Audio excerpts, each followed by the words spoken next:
Dahil generic ang Naububo gani. nalagpas nating 1,000,000 piso ang halaga. Hindi pa rin nanalo kanina ang pondo para sa farm to market approach.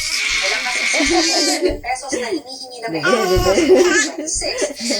sa third sa nasyong itinasan ng Kamara. Ayon sa Department of Agriculture, i-validate ay hindi maipatutupad ng validation ng mga proyekto. For validation pa po, Mr. Chairman, some of those FMRs. Kausap din niyang naong uinigwan. Wala pa po ngayon sa Kung hindi ma-validate hanggang Biyernes ang mga questionable proyekto, ay tatanggalin na ito. Para sa GMA Integrated University, Nav Villanes na patuto,